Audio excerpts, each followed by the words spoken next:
स्वागत है आपका इस लेक्चर में। तो इस लेक्चर में हम रेशो और प्रोपोर्शन के बेसिस पे कुछ और क्वेश्चंस डिस्कस करेंगे। तो पहला क्वेश्चन आपकी स्क्रीन के सामने है। Find the single discount percentage corresponding to three successive discounts of 15%, 20% and 25%। तीन लगातार डिस्काउंट दिए गए हैं।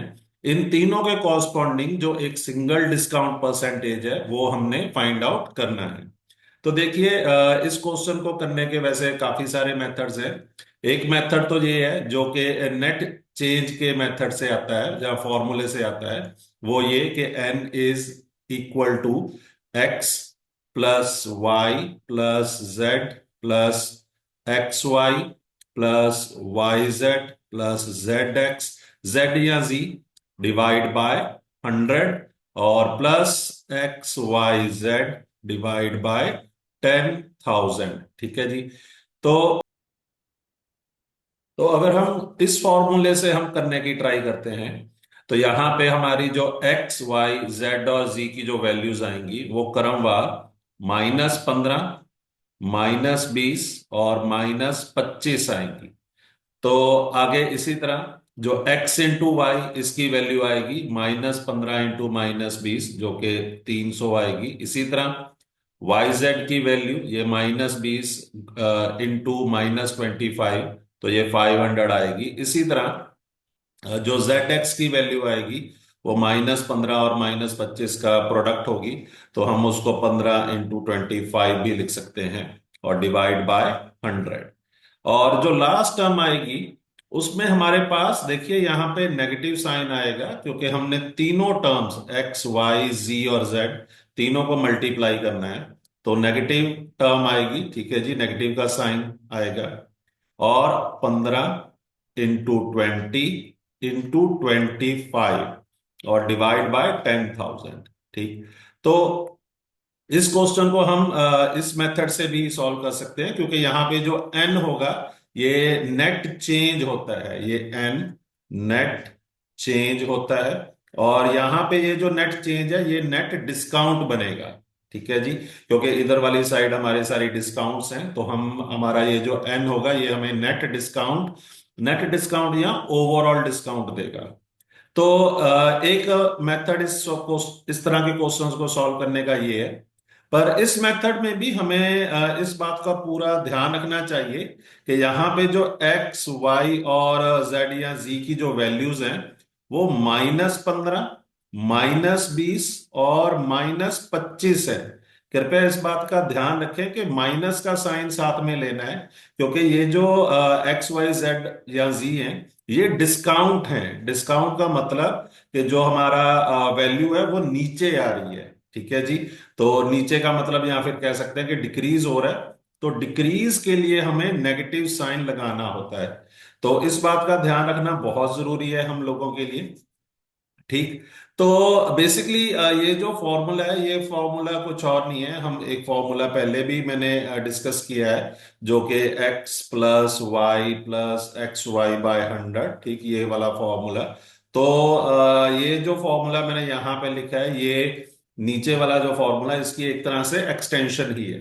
ठीक। तो नीचे वाले फॉर्मूले में अगर हमारे पास दो सक्सेसिव इंक्रीज या डिक्रीज हो, ठीक है, तब ये फॉर्मूला हमें नेट चेंज देता है। इसी तरह जो ऊपर वाला फॉर्मूला है कि अगर हमारे पास तीन सक्सेसिव इंक्रीज या डिक्रीज हो, ठीक है जी, जो परसेंटेज में दे रखे होते हैं अक्सर, तो उस केस में जो नेट चेंज आती है हमारी वो इस फॉर्मूले से आती है। अब इस क्वेश्चन को करने का जो एक और मेथड है वो ये है कि हम हमारा जो इनिशियल मार्क्ड प्राइस है उसको 100 अज्यूम कर लेते हैं। तो पहला जो डिस्काउंट है 15% का, तो 15% के डिस्काउंट के बाद हमारी जो वैल्यू आएगी वो 85 रुपीज आ जाएगी। क्योंकि 100 का जो 15% होगा वो 15 रुपीज होगा। तो ये 15 रुपीज का क्योंकि डिस्काउंट है तो माइनस हो जाएगा तो 85। अब इसके बाद जो हमारा नेक्स्ट डिस्काउंट है जो कि 20% का डिस्काउंट है, ठीक है जी। और 20% मतलब कि 1/5 होता है। तो 85 का 1/5 17 रुपये आ जाएगा। तो ये 17 रुपए भी माइनस हो गए, तो हम 68 पे आ जाएंगे। और इसके बाद जो लास्ट हमारा डिस्काउंट है वो 25% का है। तो 25% देखिए 1/4 होता है, तो 68 का 1/4 फिर से 17 रुपए। तो हमारा जो फाइनल प्राइस आएगा वो 51 रुपीज का आ जाएगा। मतलब कि अगर मेरा इनिशियल मार्क प्राइस मैं 100 रुपीज अज्यूम करता हूं, तो मेरा जो फाइनल सेलिंग प्राइस होगा वो 51 रुपीज का होगा। तो मतलब कि मेरा जो ओवरऑल डिस्काउंट है वो 49 रुपीज का होगा। और यही 49 रुपीज हमारे लिए अब 49% बन जाएगा, जो कि ओवरऑल डिस्काउंट होगा। ठीक, क्योंकि हमारा इनिशियल मार्क प्राइस हमने 100 अज्यूम किया था। इसी तरह जब हम ये एंड वाले मेथड नेट चेंज वाले मेथड से करेंगे, तब भी आप देख सकते हैं कि जो आपका फाइनल आंसर आ रहा है वो 49% ही आ रहा है। तो ये तो दो मेथड्स हैं जो मैंने डिस्कस किए। तो अब हम इस तरह के क्वेश्चंस को करने का जो सबसे अच्छा मेथड है या सबसे अच्छा शॉर्टकट है वो डिस्कस करेंगे। तो जो थर्ड मेथड है उसके लिए सबसे पहले हम ये जो 15% है इसको हम फ्रैक्शन में कन्वर्ट करते हैं। तो 15% देखिए 3/20 के इक्विवेलेंट होता है। फिर 20% ये 1/5 के इक्विवेलेंट होता है। और फिर ये 25% ये 1/4 के इक्विवेलेंट होता है। तो सबसे पहले हमने जितनी भी परसेंटेजेस हैं उनको फ्रैक्शन में कन्वर्ट कर लिया। अब ये जो फ्रैक्शंस हैं इनका मतलब क्या है इस तरह के क्वेश्चंस में, डिस्काउंट के क्वेश्चंस में? तो इनका मतलब है कि अगर मेरा पहला मार्क्ड प्राइस 20 रुपए था, मेरा पहला मार्क्ड प्राइस 20 रुपए था, तो मेरा जो पहला सेलिंग प्राइस होगा वो 17 रुपए होगा, क्योंकि -3 का डिस्काउंट है। ये जो न्यूमिरेटर है, ठीक है जी, ये हमें डिस्काउंट दे रहा है। तो मेरा पहला मार्क्ड प्राइस अगर मैं 20 रुपए या 20 यूनिट मान रहा हूं, तो मेरा पहला सेलिंग प्राइस 17 रुपए होगा, क्योंकि 3 रुपए का डिस्काउंट है। इसी तरह 1/5 जो कि 20% है, इसका मतलब कि अगर मेरा पहला मार्क्ड प्राइस 5 यूनिट या 5 रुपए का है, ठीक, तो मेरा जो, सॉरी नॉट पहला, ये दूसरा वाला, ठीक, दूसरा, मेरा दूसरा मार्क्ड प्राइस अगर 5 यूनिट का है, ठीक, तो मेरा जो दूसरा सेलिंग प्राइस होगा वो होगा 4 यूनिट का, क्योंकि 1 यूनिट का मेरे पास डिस्काउंट है, वो यहां से हम 1/5 से लिख रहे हैं। इसी तरह 1/4 जो कि हमारा तीसरा डिस्काउंट है 25%, इसका मतलब क्या होगा कि अगर मेरा तीसरा मार्क्ड प्राइस अगर 4 यूनिट का है, ये वाला 4 यूनिट, ठीक है, तो मेरा तीसरा सेलिंग प्राइस 3 यूनिट का होगा, क्योंकि वंस अगेन एक बार फिर से मेरा 1 यूनिट का डिस्काउंट है। तो आप देख पा रहे हैं कि 20, 5 और 4 ये क्रमवार हमारे मार्क्ड प्राइस बन रहे हैं, ठीक है जी। और जब हम ये 3, 1 और 1 का हम डिस्काउंट यहाँ पे एडजस्ट कर रहे हैं, तो हमारे जो फाइनल सेलिंग प्राइस है वो इस कॉलम में लिखे गए हैं, ठीक है जी। तो अब क्योंकि मैं इन क्वेश्चंस को मैं अब रेशो मेथड से करूंगा, तो बेसिकली इधर वाली साइड की जो रेशोज हैं और इधर वाली साइड्स की हैं, ठीक है, इनको कंपेयर करना है। पर उससे पहले हमने मल्टीप्लाई करना होता है, तो जैसे कि 20 × 5 × 4, ठीक है जी। और इधर जो रेशो बन रही है वो 17 × 4 × 3, ठीक। तो ये हमारी रेशो आई हमारे जो फाइनल मार्क्ड प्राइस है या ओवरऑल मार्क्ड प्राइस, और इधर हमारा फाइनल सेलिंग प्राइस या ओवरऑल सेलिंग प्राइस के, ठीक है जी। तो ये रेशो है जी इनकी। तो अब इन रेशो को कंपेयर करने के लिए तो हम ये 4 देखिए कैंसल आउट कर सकते हैं। वैसे तो ये 4 यहां पे भी कैंसल आउट कर सकते थे हम, ठीक है जी। तो अब देखिए ये 20 × 5 ये 100 आ जाएगा। और इधर वाली साइड देखिए 17 × 3 51 आ जाएगा। मतलब कि ये रेशो जो आ रही है ये हमारी ओवरऑल मार्क्ड प्राइस, ठीक है जी, ओवरऑल मार्क्ड प्राइस या फाइनल मार्क्ड प्राइस, और यहाँ पे ओवरऑल सेलिंग प्राइस या फाइनल सेलिंग प्राइस के बीच में आ रही है। तो मतलब यहाँ पे जो फाइनल डिफरेंस है वो 49 यूनिट का है, 100 का और 51। तो 49 का डिफरेंस है, और मोर ओवर ये जो डिफरेंस है ये डिक्रीज है, ठीक है, मतलब ये डिस्काउंट है हमारा। यहाँ पे ये जो 49 का डिफरेंस है ये डिक्रीज है, ठीक। तो यही हमारा ओवरऑल डिस्काउंट है। तो ये ओवरऑल डिस्काउंट देखिए 49 है। और ये 100 रुपीज के मार्क्ड प्राइस पे है, तो इसका अगर परसेंटेज निकालना हो तो 100 से मल्टीप्लाई करना पड़ेगा। तो देखिए ये कुछ और नहीं, ये 49% ही आ जाएगा। ठीक। तो हमारा जो ओवरऑल सिंगल डिस्काउंट परसेंटेज है इस क्वेश्चन के लिए वो 49% का है। ठीक है जी। अब इस तरह के क्वेश्चंस में मैंने स्टूडेंट्स को एक गलती करते हुए देखा है कि एक कॉलम तो वो मार्क्ड प्राइस का बना लेते हैं, ठीक है जी, पर दूसरा कॉलम सेलिंग प्राइस की बजाय वो डिस्काउंट का बना लेते हैं दूसरा कॉलम। कहने का मतलब कि इस वाली साइड तो वो 20, 5 और 4 लिख लेंगे, पर इस वाली साइड मतलब कि जो दूसरा कॉलम है वहां पे वो 3, 1 और 1 मतलब कि डिस्काउंट का कॉलम बना लेते हैं। कृपया इस चीज का ध्यान रखें कि हमारी जो रेशो है, ठीक है जी, या फिर हमारा जो दूसरा कॉलम है उसके लिए हमारा यहाँ पे सेलिंग प्राइस का होना जरूरी होता है। ठीक, डिस्काउंट का कॉलम मत बनाइएगा। अगर डिस्काउंट का बनाएंगे तो ये वाला मेथड वहां पे काम नहीं करेगा।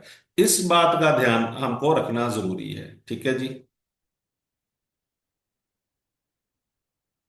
तो अब इस क्वेश्चन में अगर हम देखें तो जिस तरह की परसेंटेजेस हमें दे रखी हैं, तो उसके लिए अगर हम एन वाला मेथड, नेट चेंज वाला मेथड, मतलब कि x plus y plus z plus जो भी आगे टर्म्स हैं, ये वाला मेथड, या फिर 100 वाला मेथड के हमारा इनिशियल मार्क प्राइस अगर हम 100 लेते हैं तो उस पे क्रमवार हम 3 डिस्काउंट के बाद अगर वैल्यूज लिखें, ठीक, ये वाला मेथड, ये दोनों ही मेथड यहाँ पे कुछ लंबे मतलब कि ये वाले मेथड हमें थोड़ा कैलकुलेशंस लंबी हो जाएंगी। ठीक है जी। तो ये मेथड यहाँ पे कोई अच्छा मेथड इसको हम नहीं कह सकते। तो बेस्ट मेथड के लिए तो हम मार्क्ड प्राइस और सेलिंग प्राइस ये वाले दो कॉलम बनाएंगे। ठीक है।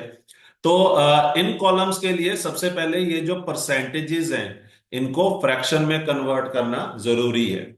तो देखिए 66.6% ये 2/3 के इक्विवेलेंट होता है। जो 60% है ये 3/5 फ्रैक्शन के इक्विवेलेंट होता है। और ये 58.33% ये 7/12 फ्रैक्शन के इक्विवेलेंट होता है। ठीक। तो 2/3 मतलब कि 66.66% डिस्काउंट का मतलब कि अगर मेरा तो 2/3 का मतलब कि अगर मेरा पहला मार्क्ड प्राइस 3 यूनिट का है तो सेलिंग प्राइस मेरा 1 यूनिट का हो जाएगा, क्योंकि 2 यूनिट का मेरे पास डिस्काउंट आएगा। इसी तरह 3/5 60% का मतलब कि अगर मेरा मार्क्ड प्राइस 5 यूनिट का है तो सेलिंग प्राइस मेरा 2 यूनिट का होगा, 3 यूनिट का डिस्काउंट। और इसी तरह 7/12 58.33% का मतलब कि अगर मेरा मार्क प्राइस 12 यूनिट का है तो मेरा सेलिंग प्राइस 5 यूनिट का होगा। ठीक है जी। तो अब हमने सिर्फ रेशो मेथड ही लगाना है। तो उससे भी पहले जैसे कि मैंने कहा कि हमने मल्टीप्लाई करना है और मल्टीप्लाई के बाद हमने रेशो लेनी है। तो उससे पहले हम ये कर सकते हैं कि 5 ये हमारा कैंसल आउट हो जाएगा और 2 भी यहाँ पे कैंसल आउट हो जाएगा। तो देखिए अब 3 × 6 18। ठीक। और इधर सिर्फ एक है तो 18:1, मतलब कि ये हमारा 18 फाइनल मार्क्ड प्राइस है या ओवरऑल मार्क्ड प्राइस। और ये सेलिंग प्राइस वन हमारा ओवरऑल सेलिंग प्राइस है। ठीक। तो 18 से हम 1 पे आ रहे हैं तो मतलब 17 यूनिट हमारा डिस्काउंट हो रहा है, कम हो रहा है। ठीक। तो 17/18 मतलब कि overall discount divide by the overall mark price into 100, तो ये हमारा ओवरऑल डिस्काउंट हो जाएगा। तो अब कैलकुलेशंस हैं तो यहाँ पे 9 आ जाएगा 2 से, 2 का कैंसलेशन तो यहाँ पे 50। अब ये 17 × 50, देखिए ये आ जाएगा 850। ठीक, डिवाइड बाय 9। अब 850 डिवाइड बाय 9 आप करके देख लीजिए, ये 94 तो ये 94.44% आ जाएगा। ठीक। तो इसका मतलब कि हमारा जो सिंगल डिस्काउंट परसेंटेज है, ये जो 3 डिस्काउंट दिए थे सक्सेसिव डिस्काउंट, वो है 94.44%। तो इस क्वेश्चन में रीवैल्यूएशन का केस है, उसमें एक बार तो फर्स्ट टाइम स्टूडेंट के मार्क्स 41.66% से बढ़ गए। फिर 91.66% से कम हो गए। तो जो ओवरऑल परसेंटेज चेंज है मार्क्स में वो हमने कैलकुलेट करनी है। तो इस मेथड को करने के लिए भी हम रेशो मेथड ही यूज करेंगे। तो सबसे पहले ये जो 41.66% है इसको हम इसको फ्रैक्शन में कन्वर्ट करेंगे। तो देखिए 41.66% इसको हम 25 प्लस 16.66% लिख सकते हैं। अब ये जो 25% है ये 1/4 के इक्वलेंट होता है, और ये 16.66% ये 1/6 के इक्वलेंट होता है। तो यहाँ पे अगर हम देखें एलसीएम 12 का आ जाएगा तो 3 + 2, तो ये 5/12। इसी तरह जो 91.66% है, 91.66%, देखिए इसको हम 75 + 16.66% इस तरह भी लिख सकते हैं। ठीक। और या फिर इसको हम 50 + 41.66% भी लिख सकते हैं। तो देखिए 75% ये होती है 3/4 के इक्वलेंट, और इसी तरह 16.66% ये 1/6 के इक्वलेंट होती है। तो फिर से एलसीएम 12 का आ जाएगा। ठीक है जी। तो यहाँ पे हमारे पास 9 और यहाँ पे 2 और फिर यहाँ पे 11/12। या फिर 50% जो होती है वो 1/2 के इक्वलेंट होती है, और 41.66% अभी हमने देखा कि 5/12। ठीक। और फिर से हमारा 12 का एलसीएम आएगा, यहाँ पे 6 आएगा, यहाँ पे 5 और यहाँ पे 11/12 आ जाएगा। अब ये 41.66% जो कि 5/12 के इक्वलेंट है, और 91.66 जो कि 11/12 के इक्वलेंट है, इसको हम किस तरह यूज करेंगे? तो हम ओरिजिनल मार्क्स, ठीक, और न्यू मार्क्स, ओरिजिनल मार्क्स और न्यू मार्क्स इनके बीच में रेशो देखेंगे। ठीक। तो 5/12 का मतलब ये होगा कि अगर मेरे ओरिजिनल मार्क्स 12 हैं तो वो 5 से बढ़ जाएंगे, 5 यूनिट से इंक्रीज कर जाएंगे। तो यहाँ पे मेरे जो न्यू मार्क्स आएंगे वो 17 यूनिट के होंगे। और ये 11/12 का मतलब कि अगर मेरे ओरिजिनल मार्क्स 12 यूनिट के हैं तो न्यू मार्क्स मेरे 11 यूनिट से कम हो जाएंगे, डिक्रीज हो जाएंगे। ठीक। तो यहाँ पे मैं 1 यूनिट लिख दूंगा। तो यहाँ पे हमारा 5 यूनिट का इंक्रीज था और यहाँ पे 11 यूनिट का डिक्रीज था। ठीक। तो अब हमने रेशो के लिए ये वाला कॉलम और ये वाला कॉलम मल्टीप्लाई करना है। तो देखिए 12 × 12 144, और यहाँ पे रेशो यहाँ 17, मतलब कि हमारे जो ओवरऑल ओरिजिनल मार्क्स है वो 144 यूनिट से, तो जो ओवरऑल न्यू मार्क्स है वो 17 यूनिट, मतलब कि मार्क्स हमारे कम हो रहे हैं। और कितना कम हो रहे हैं? 127। ठीक है जी। क्योंकि 144 में से 127 माइनस करिए तो ये 17 आएगा। और 127 ये हमारा ओवरऑल डिक्रीज है मार्क्स का। और यहाँ पे जो ओरिजिनल मार्क्स है 144 इंटू 100 करेंगे, ठीक, परसेंटेज निकालने के लिए। तो अब यहाँ पे 36, 436 और ये 425 100 हो जाएगा। और अब हमने 127, तो 127 को 25 से मल्टीप्लाई करना है। तो देखिए 127 इसको हम लिख सकते हैं 125 + 2, और इसको हमने मल्टीप्लाई करना है 25 के साथ। ठीक। तो देखिए 125 × 25 ये 3125 होता है। ठीक है जी। और इसी तरह 2 × 2 25 ये 50 होता है। तो आंसर आएगा यहाँ पे 3175। ठीक।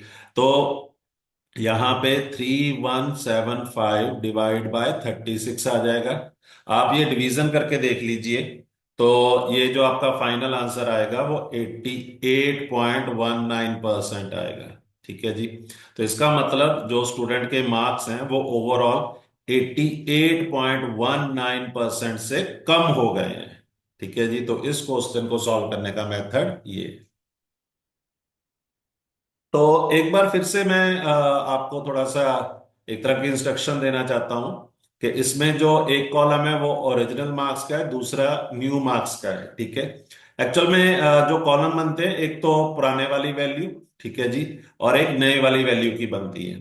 ठीक। तो यहाँ पे दूसरा कॉलम, ये 5 और 11 का मत बनाइएगा, ये रॉन्ग हो जाएगा।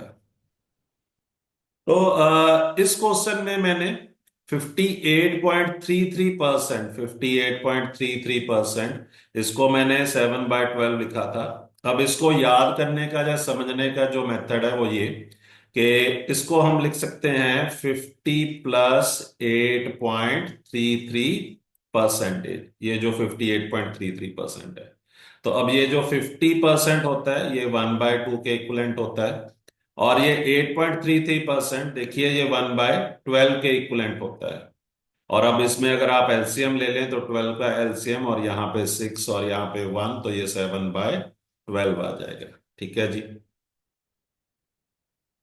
तो अब 8.33%, इसको भी याद रखने का एक मेथड है कि ये इक्वलेंट होता है 1/12 के। और इसी तरह 16.66%, ये इक्वलेंट होता है 1/6 के। तो इनको याद रखने का मेथड इस तरह है कि अगर हम जब 25% को लिखते हैं 1/4 के इक्वलेंट, तो देखिए ये 25 × 4, ठीक, ये पूरा का पूरा 100% बन जाता है। ठीक। इसी तरह जब हम 50% को लिखते हैं 1/2, तो ये 50 × 2 पूरा का पूरा 100% बनता है। इसी तरह 8.33% को अगर 12 से मल्टीप्लाई करें, तो देखिए 8 को 12 से मल्टीप्लाई करें तो हमारे पास देखिए सबसे पहले 96 आ जाएगा, तो 96। ठीक। फिर ये जो 0.33 है, देखिए ये 1/3 होता है, 0.33। और 1/3 को जब 12 से मल्टीप्लाई करेंगे तो देखिए 1/3 × 12, तो ये 4 आ जाएगा, तो ये भी 100% हो जाएगा। तो आप इसको इस वे से याद रख सकते हैं। और 16 को अगर 6 से मल्टीप्लाई करें तो देखिए फिर से 96 आएगा, प्लस ये जो 66.66 है, ये 2/3 के इक्वलेंट होता है। और 2/3 को अगर 6 से मल्टीप्लाई करेंगे तो देखिए आपके पास 4 यूनिट आ जाएंगे। ठीक। तो 96 + 4, ये भी 100% हो जाएगा। तो इन मेथड से आप ये वाली जो बेसिक परसेंटेजेस हैं उनको फ्रैक्शन में कन्वर्ट करना समझ भी सकते हैं और याद भी रख सकते हैं। इसी तरह अगर हम 6.66% की बात करें तो ये 1/15 के इक्वलेंट हो जाएगा। क्यों? क्योंकि 6 को 15 से मल्टीप्लाई करें, देखें 90 आ जाएगा। और ये 0.66 जो कि 2/3 के इक्वलेंट होता है, इसको जब 15 से मल्टीप्लाई करें तो 2/3 × 50, तो देखिए ये 10 यूनिट, तो ये भी आपको 100% दे देगा। ठीक। और अगर मैं 6.25%, ठीक है जी, 6.25%, बेसिकली ये 6 1/4% होता है। तो ये इक्वलेंट होगा 1/16 के। 1/16 के कैसे? देखिए ये जो 6 है, इसको 16 से मल्टीप्लाई करें तो 96 आ जाएगा। ठीक। और ये जो 0.25 है, ठीक, इसको, ये एक्चुअल में 1/4 है, इसको 16 से मल्टीप्लाई करें तो 1/4 × 16, तो ये 4 यूनिट, तो ये भी 100% आ जाएगा। ठीक है। तो ये कुछ स्टैंडर्ड परसेंटेजेस हैं जिनको हम फ्रैक्शन में कन्वर्ट कर रहे हैं, तो उनको याद रखने का और उनको समझने का एक मेथड है। ठीक है जी। अब इस क्वेश्चन में हमने जो फोर्थ ईयर है उसमें जो कंपाउंड इंटरेस्ट है वो फाइंड आउट करना है। हमारी इनिशियल अमाउंट 30,200 रुपीज की है, और फोर्थ ईयर में जो रेट ऑफ इंटरेस्ट है 10% है, और जो पहले 3 साल का जो रेट ऑफ इंटरेस्ट है वो 12.5%, 6.66% और 8.33% है। और यहाँ पे भी कंपाउंड इंटरेस्ट है, मतलब कि चारों के चारों साल कंपाउंड इंटरेस्ट है। तो इस क्वेश्चन को करने के लिए सबसे पहले ये जो 12.5% है, इसको मैं 1/8 लिखूंगा। ये जो 6.66% है, इसको मैं 1/16 लिखूंगा। ठीक है जी। और 8.33, इसको मैं 1/12। और ये जो 10% है, ये 1/10 ही होता है। ठीक। तो सॉरी, ये जो 6.66% है, ये 1/15 लिखूंगा। तो अब इस क्वेश्चन का जो शॉर्टकट है वो ये कि 30,200, ठीक, ये जो हमारा इनिशियल अमाउंट थी, इस पे 1/8% से जब इंटरेस्ट लगेगा, तो फर्दर उसका मतलब कि अगर 8 यूनिट का मेरी इनिशियल अमाउंट थी, तो उस पे मुझे जो टोटल अमाउंट, फाइनल अमाउंट मिलेगी, वो 9 यूनिट की मिलेगी, बिकॉज 8 + 1 9।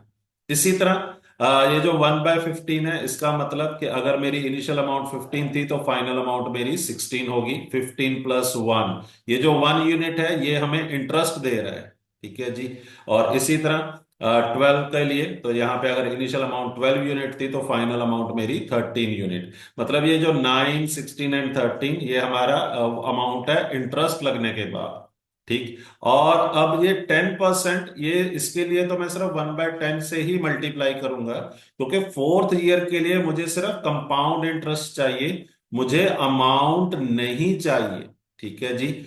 तो अगर मुझे अमाउंट चाहिए होती फोर्थ ईयर के लिए, तब मैं यहां पे भी 11/10 से ही मल्टीप्लाई करता, ठीक।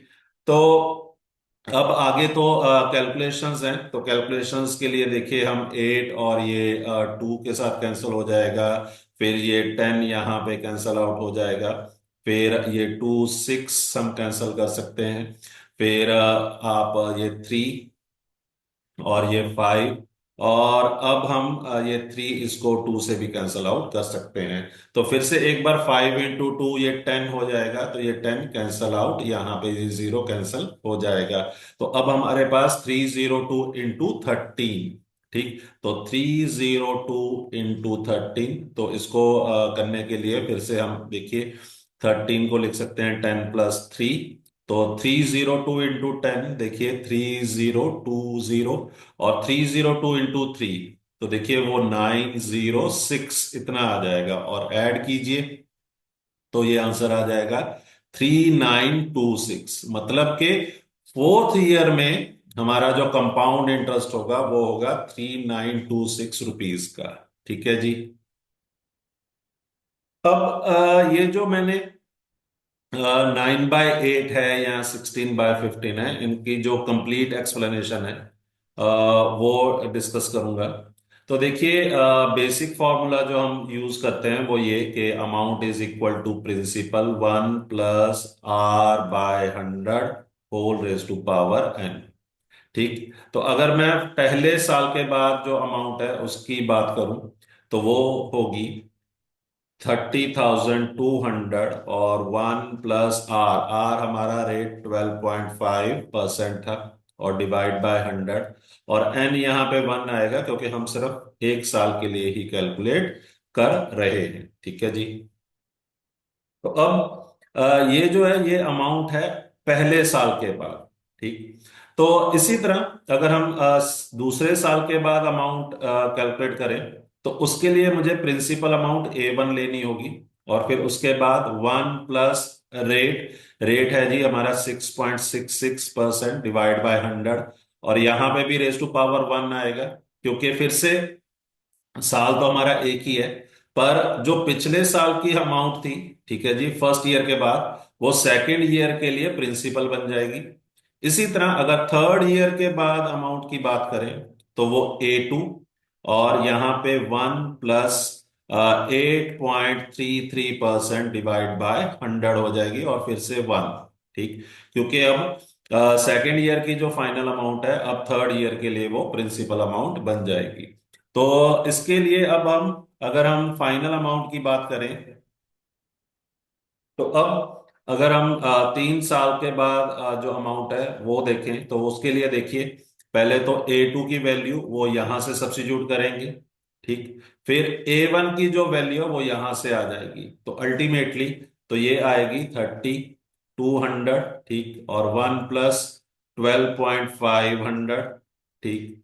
और फिर आगे 1 + 6.66/100, और फिर 1 + 8.33/100, ठीक। तो ये हमारी अमाउंट आ जाएगी 3 साल के बाद। और अगर आप अब यहाँ पे देखें कि ये 12.5% ही है, 12.5%। क्योंकि किसी भी नंबर का परसेंटेज कुछ और नहीं, उस नंबर को 100 से डिवाइड करना ही होता है, क्योंकि ये होता है परसेंटेज। परसेंटेज, ठीक है जी। तो परसेंटेज, पर का मतलब होता है डिवाइड करना, और सेंट का मतलब 100। ठीक, तो 100 से डिवाइड करना। तो बेसिकली ये टर्म हमारे पास 12.5% है। और 12.5% अभी हमने किया है कि ये 1/8 के इक्वलेंट होती है। ठीक, तो ये 1/8 के इक्वलेंट है। तो मैं यहां पे मैं लिख सकता हूं 30। तो अब मैं यहाँ पे 3200, और ये 1+1/8, और यही 1+1/8 मेरा 9/8 का फैक्टर था। मतलब कि अगर मेरा इनिशियल अमाउंट 8 यूनिट का था, तो उस पे 1 यूनिट का इंटरेस्ट मिला, तो फाइनल अमाउंट 9/8। इसी तरह यहां पे देखिए 6.66% है, ये 1/15 के इक्वलेंट होता है। तो मतलब कि अगर मेरा इनिशियल अमाउंट 15 था, तो उस पे 1 यूनिट का इंटरेस्ट मिला, तो फाइनल अमाउंट मेरी 16/15 आएगी। तो ये 1+1/15, वो भी हमें यही दे रहा है, 16/15।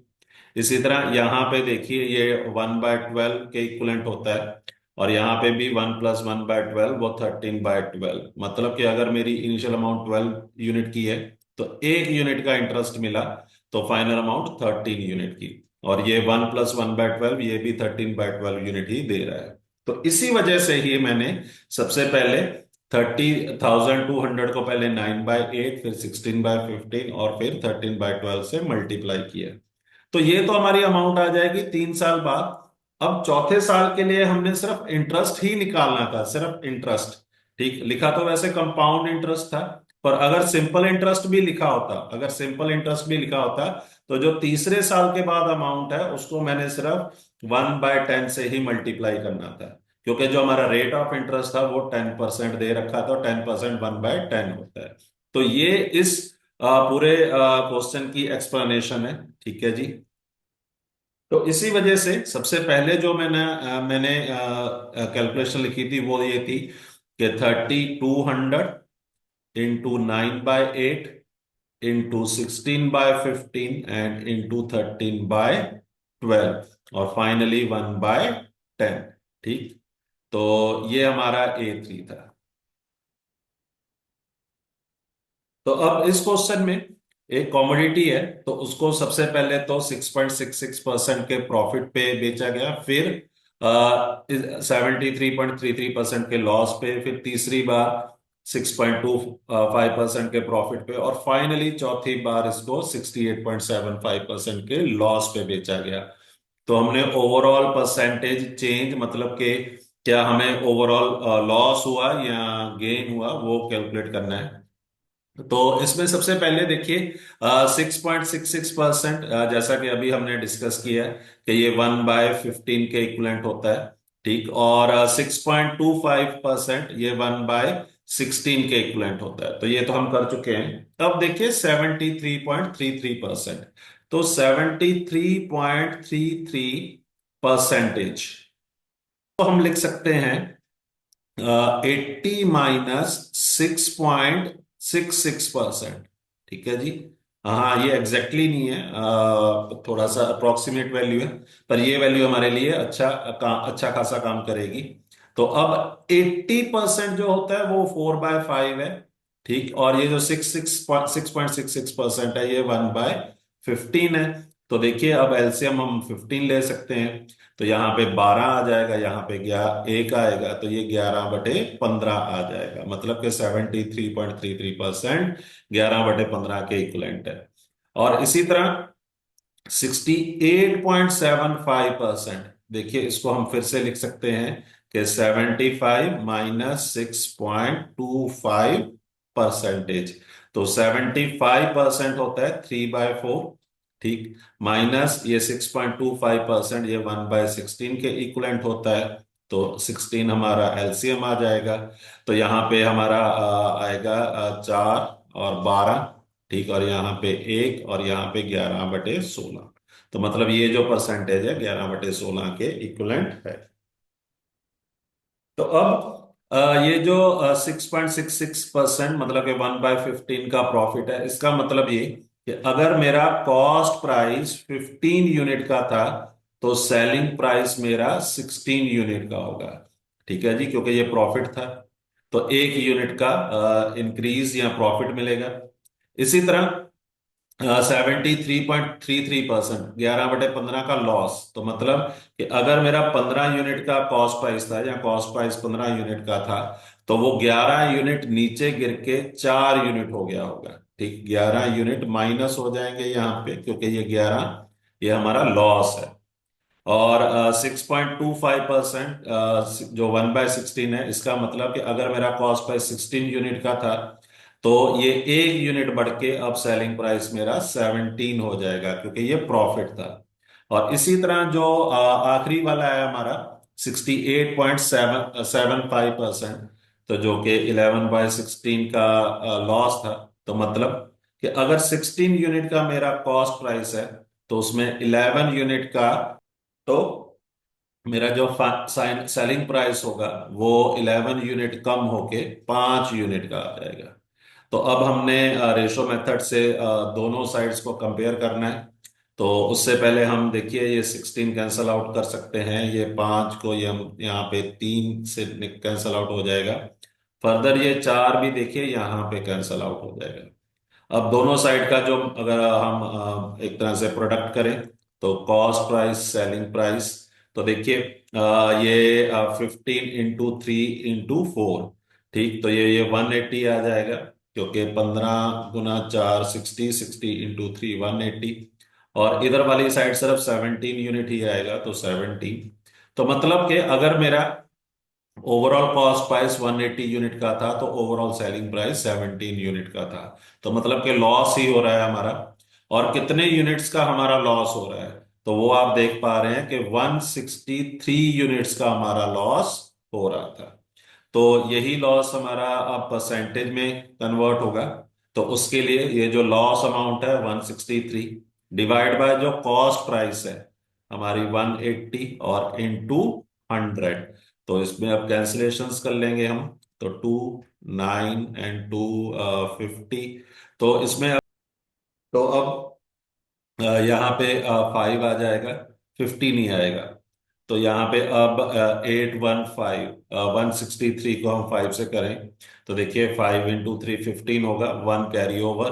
तो 16 × 5 80, 80 + 1 80, 815, 81 आ जाएगा। तो 815 तो डिवाइड बाय 9, और इसको आप डिवाइड कर लीजिए तो ये आपका 90.55% आ जाएगा।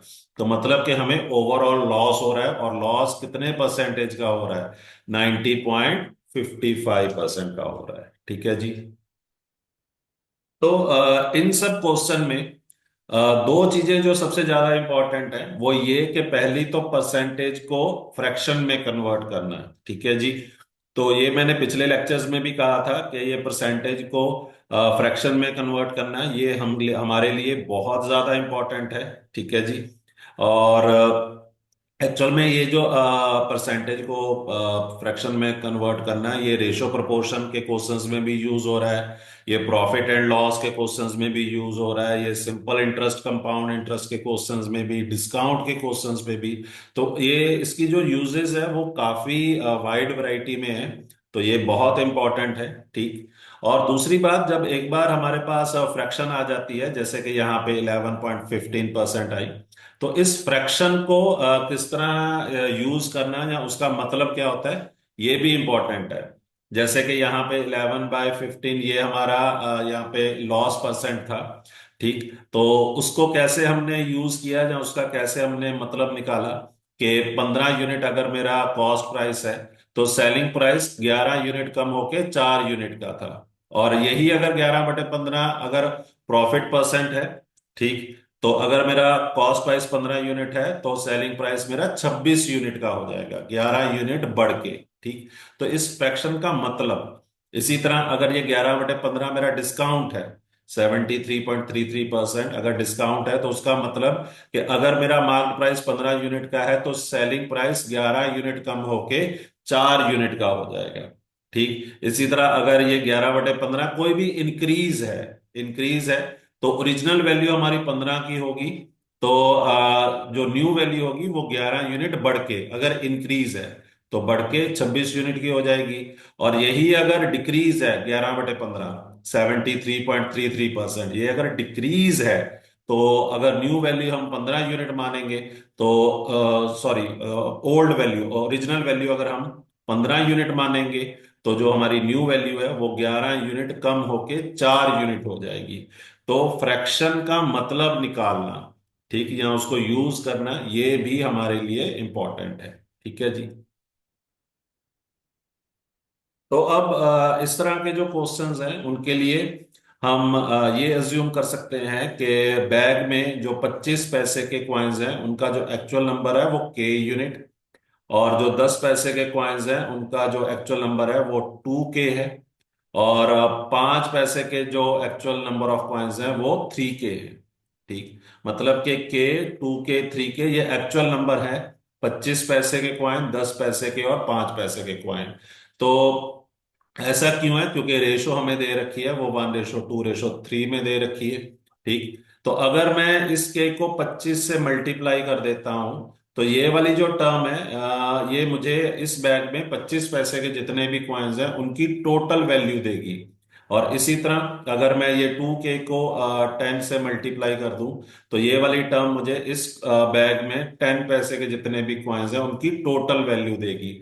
और ये 3K को अगर मैं 5 से मल्टीप्लाई कर दूं, तो ये वाली टर्म मुझे 5 पैसे के जितने भी कॉइन्स हैं उनकी पूरी वैल्यू देगी। और अगर मैं सबको ऐड कर दूं, तो ये मेरे पास बैग में जितने भी कॉइन्स हैं उनकी पूरी वैल्यू, जो कि 30 रुपीज है, पर यहाँ पे मैं लिखूंगा 30 × 100। ठीक है जी, क्योंकि हम इधर वाली साइड पैसे में है, तो इधर वाली साइड, राइट हैंड साइड भी पैसे में ही होनी चाहिए। और अब, तो अब 25 के और प्लस ये 20 के, ठीक है, 45 के हो जाएगा, और ये 15 के, ये 60 के हो जाएगा। तो दैट इज इक्वल टू 3000। तो इसमें 60K की वैल्यू 3000, और के की वैल्यू यहाँ पे 50 आ जाएगी। तो हमसे पूछा गया था कि 5 पैसे के कितने कॉइन है, तो 5 पैसे के हमने 3K माने थे, तो के की वैल्यू 50 है। तो 5 पैसे के हो जाएंगे 3 × 50, 150। ठीक, और इसी तरह अगर हमसे 10 पैसे के कितने कॉइन्स हैं, तो 10 पैसे के हमने 2K माने थे, तो 2K, तो के 50 है, तो 2K मतलब कि 100। इसी तरह जो 25 पैसे हैं, तो उसके लिए के ही नंबर हमने अज्यूम किया था, तो के 50 है, तो 25 पैसे के 50 कॉइन होंगे। ठीक है जी। वैसे इस क्वेश्चन को करने का एक और मेथड भी है कि हम अगर 25 × 1, और साथ में फिर 10 × 2, और फिर 5 × 3, ये वाली टर्म लिखें, तो ये टर्म हमें जो गिवन रेशो है 1:2:3, ठीक, 25 पैसे के क्वाइन और 10 पैसे और 5 पैसे की जो रेशो है, उनके नंबर्स की जो रेशो है, तो ये इस रेशो की सिंगल कॉम्बिनेशन की पूरी वैल्यू देगी, ये वाली टर्म। और ऐसे हमारे पास कितनी टोटल कॉम्बिनेशन होंगी? के कॉम्बिनेशंस। ठीक है जी। तो ये सिंगल कॉम्बिनेशन के लिए है, इस रेशो की सिंगल कॉम्बिनेशन के लिए, और टोटल के कॉम्बिनेशंस होंगी, और टोटल वैल्यू जो होगी 3000 होगी। पर अगर आप ध्यान से देखें कि ये वाली इक्वेशन, ठीक है जी, ये वाली इक्वेशन और जो पहले वाली इक्वेशन है, पहले वाली, ये दोनों सेम ही हैं। ठीक, तो आप किसी भी मेथड से कर सकते हैं। तो अब इस क्वेश्चन के लिए हम ये अज्यूम करेंगे कि हमारे जो 1 रुपी के टोटल कॉइन्स हैं वो 3K हैं, और या एक्चुअल नंबर 1 रुपी के कॉइन्स का 3K है।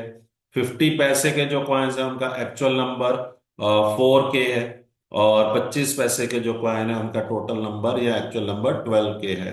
और अब मैं 3K को 1 से मल्टीप्लाई करूं, तो ये इस बैग में 1 रुपी के जितने भी कॉइन्स हैं उनकी टोटल वैल्यू आएगी। अब 50 पैसे के लिए मैं हाफ रुपी लिखूंगा। ठीक, तो मैं यहाँ पे पैसे को रुपी में कन्वर्ट कर रहा हूँ। तो इसको अगर मैं 4K से मल्टीप्लाई करूं, तो ये टर्म मुझे इस बैग में 50 पैसे के सभी कॉइन्स की टोटल वैल्यू देगी।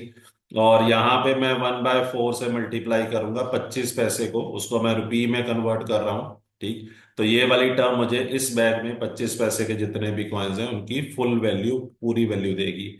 और जब इन सबको ऐड कर दिया जाए तो यहाँ पे हमारे पास 600 आ जाएगा। देखिए ध्यान से कि यहाँ पे अब लेफ्ट हैंड साइड मेरी पूरी रुपीज में है। ठीक। तो ये 1 रुपी है, ये हाफ रुपी है 25 पैसा, ये 1/4 रुपी है, सॉरी, ये हाफ रुपी है 50 पैसा, और ये 1/4 ये 25 पैसा, 1/4 रुपी। तो मैंने अब रुपी में कन्वर्ट किया है, तो इधर भी रुपी है। तो अब ये 3 के और प्लस 2 के और प्लस यहाँ पे 3 के, दैट इज इक्वल टू 600।